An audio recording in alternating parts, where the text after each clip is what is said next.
बिस्मिल्लाहिर्रहमानिर्रहीम। अस्सलाम वालेकुम नाज़रीन कराम, मैं हूं मखदूम शहाबुद्दीन और आप देख रहे हैं मेरा फेसबुक और यूट्यूब चैनल। उम्मीद करता हूं आप सब लोग बखैर वाफियत होंगे और जहां भी होंगे अपने अहले खाना समेत खुश भी होंगे और महफूज भी। नाज़रीन कराम, निगरान वज़ीर आला खैबर पख्तूनख्वा का तकर्रुर हो चुका है और ज़्यादा इंतज़ार नहीं किया गया। एक आइनी बहरान की बात हो रही थी, लेकिन निगरान वज़ीर आला मैदान में आ चुके हैं, मंजूरी दी जा चुकी है। अहम तरीन तफसीलात हैं जो आपके सामने रखनी है, लेकिन इस सब के अंदर इमरान खान ने मुंह तोड़ जवाब दिया है और एक नई जंग जो है वो इस वक्त निगरान वजीर आला वाले मामले पर भी छिड़ने जा रही है और इमरान खान ने स्ट्राइक बैक किया है। अब ये जो इमरान खान साहब की तरफ से स्ट्राइक बैक किया गया है, ये कैसे वक्त पे आ रहा है जब हर गुजरते दिन नहीं, हर गुजरते लम्हे में इमरान खान साहब और उनकी अहलिया जो है उनके गिर्द घेरा तंग किया जा रहा है। और पिछले 3 दिन से मीडिया ट्रायल चल रहा है। आज उस सिलसिले में एक और जो कड़ी है वो भी मिल चुकी है और केस जो है वो मजबूत होता जा रहा है, सूरत हाल जो है वो गंभीर होती जा रही है। लेकिन इस सब में नवाज शरीफ साहब जो है वो भी घबरा गए हैं और बदतरीन किस्म का सरेंडर किया है नवाज शरीफ ने। और नवाज शरीफ के वाले से दो डेवलपमेंट्स हैं, एक नवाज शरीफ के बदतरीन सरेंडर की और एक नवाज शरीफ साहब अब अपनी इमेज रिवाइव करके अवाम को क्या धोखा देने जा रहे हैं, अवाम की आंखों में किस तरह से धूल झोंकने जा रहे हैं। ये सारी की सारी अपडेट्स एक एक करके डिस्कस कर लेते हैं ताकि पूरे का पूरा मंजरनामा जो है वो आपके सामने वाजे हो जाए। अगर अभी तक आपने इस वीडियो को लाइक नहीं किया तो लाइक जरूर कर लें, क्योंकि हमारे चैनल्स को रिपोर्ट किया जाता है, बहुत से लोगों को हमारा तर्ज सहाफत पसंद नहीं है। और अब इस सारी की सारी सिचुएशन में आपको पता है कि सहाफत करना कितना मुश्किल है, तो चैनल्स को रिपोर्ट किया जाता है ताकि हमारी आवाज़ ज़्यादा लोगों तक ना पहुंच सके। उस असर को ज़ायल करने में आपके लाइक्स और कमेंट्स जो हैं वो बहुत ज़्यादा अहम किरदार अदा करते हैं। सबसे पहले नाज़रीन इकराम, मैं आपको ये बता दूं कि सदर मुमलिकत के खिलाफ भी इस वक्त निगरान हुकूमत ने कमर कस ली हुई है। लेकिन उससे पहले पाकिस्तान तहरीक इंसाफ ने पीडीएम की इत्तेहादी हुकूमत की कारकर्दगी पर एक वाइट पेपर जारी किया है। पीटीआई तर्जुमान के मुताबिक पीडीएम ने 16 माह में अच्छी भली चलती मईशत को तबाही के दहाने पर लाकर खड़ा किया। पीडीएम हुकूमत ने 16 माह में बैरूनी कर्ज में तकरीबन 20 खरब रुपए का इजाफा किया। महंगाई ने कुव्वत खरीद खत्म कर दी और गुर्बत की शरह में तेजी से इजाफा हुआ। इसके अलावा पाकिस्तानी रुपया तकरीबन 122 दर्जे तक की बदतरीन बेकदरी का शिकार हुआ। जारी व्हाइट पेपर में पीटीआई ने अपनी हुकूमत के 3.5 साल मुआशी कारकर्दगी का जायजा भी पेश किया है। यानी वो 3.5 साल जो पीटीआई के थे और 16 माह जो पीडीएम के थे, फैक्ट्स एंड फिगर्स पर मबनी एक व्हाइट पेपर जारी किया ताकि पीडीएम की हुकूमत जो है वो एक फेक किस्म का बयानिया ना घड़ सके। पीटीआई तर्जुमान के मुताबिक पीटीआई ने 2018 में हुकूमत संभाली तो मईशत बदतरीन बहरान का शिकार थी। नून लीग की नाअहली की बदौलत 1.6 खरब रुपए का गर्दिशी कर्जा मिला, जबकि पीटीआई को 1.4 खरब तक की सालाना कैपेसिटी पेमेंट्स विरसे में मिली। पीटीआई के व्हाइट पेपर में बताया गया है कि 2018 में करंट अकाउंट का खसारा 19.2 अरब डॉलर, ज़र मुबादला के ज़खायर 9.4 अरब डॉलर थे, जबकि पाकिस्तान को बैरूनी कर्जों की अदायगी के लिए 32 अरब डॉलर की फौरी अदायगी चाहिए थी। सबके अंदर पीटीआई ने तीसरे और चौथे साल में 6% शरह नमू हासिल की। 2007 के बाद पीटीआई वाहिद हुकूमत है जिसने मुसलसल 2 साल 6% की रफ्तार से तरक्की की। 2022 में ज़राई तरक्की की शरह 4.4% रही, जो 2005 के बाद बुलंद तरीन सतह थी। पीटीआई की 3.5 साल हुकूमत के दौरान औसत शरह नमू 5.7% रही है। तो आप यहां से अंदाजा लगा लें कि पाकिस्तान तहरीक इंसाफ जो है उसने आज, ताकि ये इलेक्शन से पहले ना एक वो हुज्जत तमाम की है, पता सारे लोगों को है, लेकिन ये अब आवाम को बेवकूफ़ बनाएंगे। तज्जियाकार और सहाफ़ी एंकर्स, पाकिस्तान का कंट्रोल्ड मीडिया वो एक फेक नैरेटिव बनाने की कोशिश करेगा। तो पीटीआई का ये जो वाइट पेपर है ये उस मंसूबे के लॉन्च होने से पहले ही दबरदूस करने के लिए काफ़ी है। अच्छा, वहीं दूसरी जानिब निगरान वजीर इत्तलात जो है वो भी मैदान में आए हैं और किसके खिलाफ? ये नहीं कि जी धांधली हो रही है, सियासी जमातों को लेवल प्लेइंग फील्ड नहीं मिल रही, आईनी खिलाफ वर्जियां हो रही हैं। साफ और शफाफ इंतखाबात बेसिक कॉन्स्टिट्यूशन के अंदर राइट है, लेकिन वो नहीं, उसकी तरफ कदम नहीं बढ़ाना। लेकिन अगर कोई इस पर सवाल उठा देता है तो वो मसला है। निगरान वफाकी वजीर इत्तलात ने यकीन दहानी कराई है कि निगरान हुकूमत आम इंतखाबात के हवाले से इलेक्शन कमीशन की मुआवनत करेगी। और इस सब के अंदर इन्होंने कहा है कि सदर मुमलिकत पूरे मुल्क के सदर हैं, वो किसी जमात के सदर नहीं। उनसे गुजारिश करेंगे कि अपने आईनी ओहदे की इज्जत का ख्याल रखें। आप भी ज़रा आईनी ओहदे की इज्जत करना सीखें तो बेहतर होगा। और ये कह रहे हैं वैसे कि बेहतर होगा कि सदर किसी एक जमात के तर्जुमान ना बने। किसी एक जमात का तर्जुमान बनने से सदर की इज्जत में कमी आती है, चाहते हैं कि वो ना आए। यानी ये बात भी कर गए और न्याय भी करने का इन्होंने एक स्ट्रैटेजी चुनी है। लेकिन आप यहीं से अंदाज़ा लगा लें कि ये इस वक्त क्या जहन है इनका, क्या सोच है इनकी, और ये چاہتے کیا ہیں کہ کوئی بات بھی نہ کرے انتخابات کے اوپر اثر انداز ہونے والی، اور اس میں انہوں نے بہت سی اور باتیں بھی کہی ہیں، لیکن صدر کے اوپر جو انہوں نے طنز کے تیر برسائے ہیں کہ وہ ایک جماعت کے ترجمان بن رہے ہیں. بھئی اگر ایک جماعت کے ساتھ خلاف ورزی ہو رہی ہے، اس کے ساتھ زیادتی ہو رہی ہے، آئینی خلاف ورزی ہو رہی ہے، تو صدر اگر اس چیز کو ہائی لائٹ کر کے نگران وزیر اعظم کو ایک خط لکھ رہے ہیں کہ ہائی لائٹ کر رہے ہیں اور کوئی برا کام کرنے کا تو کہہ نہیں رہے. اور صدر صاحب نے ایک اور بات بھی کر دی ہے، میں نے تو ڈیٹ دی تھی، میرے الفاظ کے چناؤ میں مسئلہ ہو سکتا ہے، میں نے تو ڈیٹ دے دی تھی الیکشن کمیشن کو. جو چیف جسٹس صاحب نے کہا کہ صدر نے ڈیٹ کیوں نہیں دی، تو اب چیف جسٹس صاحب کو بھی پھر سے ریویو کرنا چاہیے معاملہ کہ صدر صاحب نے تو بیان دے دیا ہے. اب یہ ساری چیزیں اپنی جگہ، وہیں دوسری جانب عمران خان صاحب، بشرا بی بی، ان کے لیے مشکلات جو ہیں وہ بڑھائی جا رہی ہیں. اور سابق وزیر اعظم عمران خان کی اہلیہ بشرا بی بی کی قریبی دوست فرح گوگی کا ایک خفیہ غیر ملکی پاسپورٹ سامنے آیا ہے، اور لوٹی ہوئی دولت چھپانے، یہ خبر ہے جیو کی، میں آپ کو پڑھ کے سنا دیتا ہوں، میڈیا ٹرائل اسی طریقے سے جاری ہے. لوٹی ہوئی دولت چھپانے اور منی لانڈرنگ کو چھپانے کے لیے فرح گوگی کو ایک غیر معروف ملک ونیاٹو کا خفیہ پاسپورٹ بنا کر دیے جانے کا انکشاف ہوا ہے.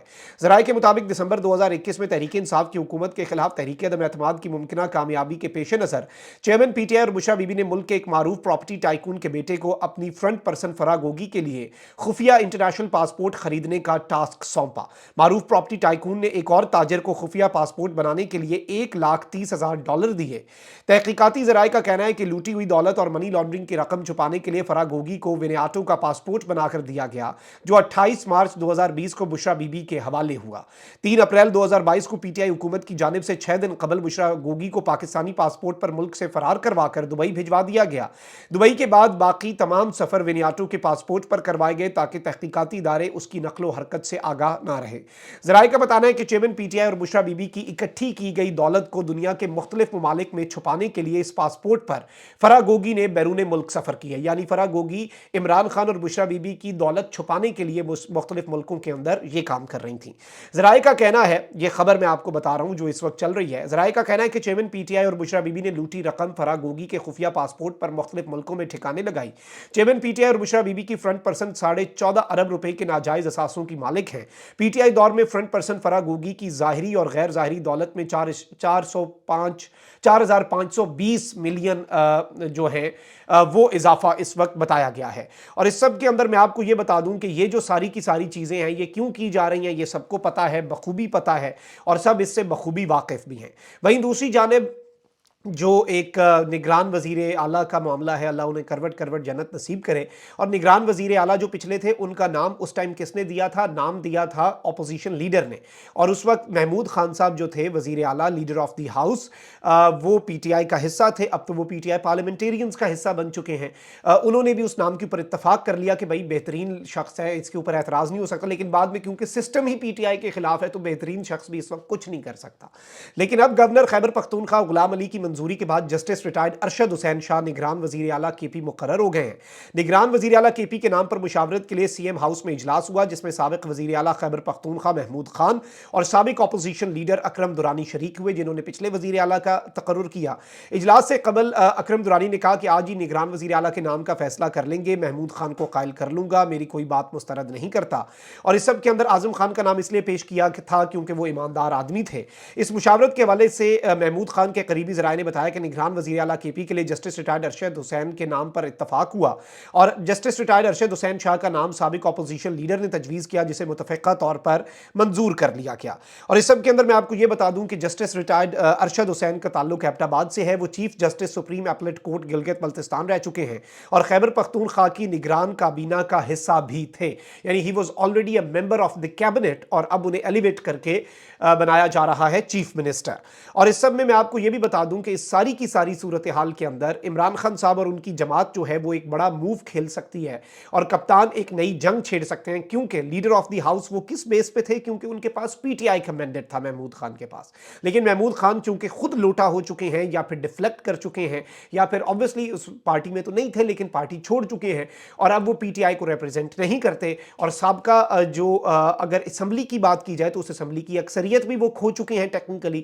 تو یہ ایک ایسا معاملہ ہے جس کے اوپر پاکستان तहरीक इंसाफ पेशावर हाई कोर्ट से रुजू करने का अंदर खाते फैसला कर चुकी है और इस सब के अंदर पीटीआई जो है वो टफ टाइम दे सकती है, क्योंकि देखा जाए तो सब एक ही हैं। फिर महमूद खान साहब भी अब पीटीआई पार्लियामेंटेरियंस का हिस्सा हैं, तो इस सब के अंदर इमरान खान साहब जो हैं वो एक बड़ा सरप्राइज दे सकते हैं। अब इस सारी की सारी सूरत हाल में नवाज शरीफ साहब जो हैं उनकी अना जो है वो तो यही कह रही थी, और नवाज शरीफ साहब की अना की तस्कीन भी ऐसी होनी थी कि उन्हें खुल्लम खुल्ला एक ही हुकूमत बना के दी जाती, स्ट्रॉन्ग हुकूमत। और उन्होंने ये बात कम्युनिकेट भी कर दी ताकतवर हलकों को कि मुल्क तभी ठीक होगा जब हमें फुल मैंडेट मिलेगा। लेकिन फुल मैंडेट अगले कह रहे हैं भाई आपको इत्तेहादियों के साथ मैंडेट ना मिले, आपके आवाम के अंदर हकीकत से तो आप आश्कार हो। नवाज शरीफ साहब ने इलेक्टेबल्स के लिए अपने दरवाजे बंद किए हुए थे, लेकिन इंतखाबात में अब कामयाबी यकीनी बनाने के लिए नवाज शरीफ साहब ने अपने उस मौक़िफ़ पर सरेंडर किया है और मुस्लिम लीग नून ने मुल्की सियासत में बड़ा फैसला किया है। नून लीग ने इलेक्टेबल्स के लिए बंद दरवाजे खोल दिए हैं। मुस्लिम लीग नून ने इलेक्टेबल्स को पार्टी में शामिल करने का फैसला किया है। सर्वे के मुताबिक मुस्लिम लीग नून को पंजाब में कौमी असम्बली की 141 जनरल नशिस्तों में से इस वक्त, क्योंकि लेवल प्लेइंग फील्ड तो है नहीं, अकेले दौड़ना है, तो उसमें ये कह रहे हैं कि हमें 90 नशिस्तें मिल सकती हैं। और इस सब के अंदर हमने जो सर्वे के नताइज हैं उसकी बेस पे हमने इलेक्टेबल्स को शामिल करने का फैसला किया है, क्योंकि कम अज़ कम नवाज शरीफ साहब की ये ख्वाहिश है कि पंजाब से 141 कौमी असम्बली की नशिस्तें हैं, तो उनमें से नवाज शरीफ साहब कम अज़ कम 120 नशिस्तें नून लीग की झोली में चाहते हैं। और इस सब के अंदर नवाज शरीफ साहब ने कहा है कि जितने लोग नाराज़ हैं सबको मनाएं। और मुस्लिम लीग नून के कायद नवाज शरीफ साहब की अना की तस्कीन तो वैसे ही होनी थी जैसे एमकेएम वालों ने शमूलियत इख्तियार की, लेकिन अब के घर दरवाजे पे चल के आए और पार्टी में और इत्तेहाद की बात भी करें। अब नवाज शरीफ साहब मंगल को बलूचिस्तान के दौरे पर क्वेटा पहुंच रहे हैं और यहाँ पर नवाज शरीफ साहब जब दौरे बलूचिस्तान में पार्टी रहनुमा और मुल्की सियासी सूरत हाल के ऊपर गुफ्तगू करेंगे और नवाज शरीफ से मुलाकात के बाद बलूचिस्तान के अहम सियासी रहनुमा मुस्लिम लीग नून में शामिल होंगे। अब इनके हवाले से मरीम नवाज का एक बयान जो है वो बड़ा गर्दिश कर रहा है, जिसमें वो कह रही है कि ये बाप पार्टी के लोग इमरान खान के साथ मिल रहे हैं, बाप का बाप जो है वो मैटर करता है। तो यूं लग रहा है कि बाप का बाप जो है वो नवाज शरीफ साहब जो है उनके लिए भी इस वक्त आसानियां पैदा कर रहा है। अगर हम मरीम नवाज शरीफ साहिबा की बात मान लें कि बाप पार्टी जो है बलूचिस्तान अवामी पार्टी, वो असल बाप जो है उसकी मर्जी और मंशा के खिलाफ कुछ नहीं करती, तो फिर यही बात है कि नवाज शरीफ साहब भी लाडले हैं। अब नवाज शरीफ साहब बड़े इस वक्त एक बहुत बड़े आप कह लें कि डायलमा का शिकार है, क्योंकि वो इनकलाबी लीडर भी बनना चाहते हैं निज़ाम सहूलतकारी करे, चाहते हैं कि लाडले भी बने और अनोखे लाडले हैं, खेलने के लिए मांगते भी ये कुछ और नहीं बल्कि चांद हैं। और जाहिर बात है इस सब के अंदर ताकतवरों को मिस कॉल्स भी दे रहे हैं। अब ये क्या करेंगे, अब ये ताकतवर हलकों के साथ महाजराई का एक फेक ढोंग रचाएंगे। वो ढोंग क्यों रचाया जाए, ताकि नवाज शरीफ को इनकलाबी और फिर से सिविलियन बालादस्ती और लाडले का टैग मिटे। और इस हवाले से डॉन जो है पाकिस्तान का काबिल एतमाद जरीदा है, उसने एक बहुत बड़ा दावा किया है कि Nawaz wants to get rid of लाडला टैग अहेड ऑफ पोल्स। यानी इंतखाबात से पहले नवाज शरीफ साहब कह रहे हैं कि मेरे ऊपर से मेरे लिए लाड भी करो, मेरे साथ लाड प्यार करो, लेकिन जो लाडले का टैग है मेरे ऊपर से वो लाडले का टैग हटे। और इस सब के अंदर आप बारीक वारदात डालनी है। सेनेटर इरफान सिद्दीकी साहब को पहले ही इन्होंने मंशूर कमेटी का सरबराह बना दिया है और जेली कमेटियां भी बना दी हैं। नून लीग वाइज जमातें जो सारा कुछ तैयार कर रही है, बाकियों के लिए तो प्लेइंग फील्ड ही नहीं है, लेवल तो बाद की बात होगी। नवाज शरीफ साहब अब इंतखाबात से कबल एस्टैब्लिशमेंट का लाडला होने की छाप मिटाने के ख्वाहां हैं। नई मंशूर कमेटी को छाप मिटाने का बयानिया तैयार करने की हिदायत जो है वो नवाज शरीफ साहब ने इस वक्त जारी कर दी हैं। और इस नई कमेटी जो है उसे ये कहा गया है कि जी मेरे ऊपर से ये बयानिया जो लाडले का छाप है ये हटाया जाए, ऐसा बयानिया बनाया जाए और आवाम की आंखों में धूल झोंका जाए और एक दूसरे से लड़े हम आवाम के सामने और नवाज शरीफ इनकलाबी बन जाए। ऐसे इनकलाबी बनते हैं क्या शेर की खाल पहनने से शेर कोई बन जाता है? ये सवाल और इसका जवाब और बयानिया आप देखें ना कि इमरान खान साहब जो हैं उनके गार्ड का भी आपने इंटरव्यू करा दिया और बात यही बच गई कि जब निजी ज़िंदगी पे बात आ जाए तो वैसे ही सुलह कर लेनी चाहिए, लेकिन ये लोग समझेंगे नहीं, इन्हें समझ आनी भी नहीं है और आवाम जो है वो इनकी सारी चीज़ों से मुतनफ़र हो रही है। इमरान खान के खिलाफ करवाई गई हर प्रेस कॉन्फ्रेंस उल्टी पड़ रही है, बयानिया तो नहीं आवाम का तब्दील हो रहा, आवाम तो अब तंग आ चुके हैं, उकता चुके हैं, वो तो अब ध्यान भी नहीं देते। मुझे लग रहा था कि सलीम साफ़ी साहब के इंटरव्यू को कोई तवज्जो देंगे, उस पर कम से कम लोग तनकीद ही करेंगे और उसे झूठा किसी ने बॉदर ही नहीं किया उसे। तो इधर से ही आप अंदाजा लगा लें हकीकत क्या। अपना बहुत ख्याल रखें, कमेंट सेक्शन में राय का इजहार जरूर कीजिएगा। अल्लाह निगहबान पाकिस्तान जिंदाबाद।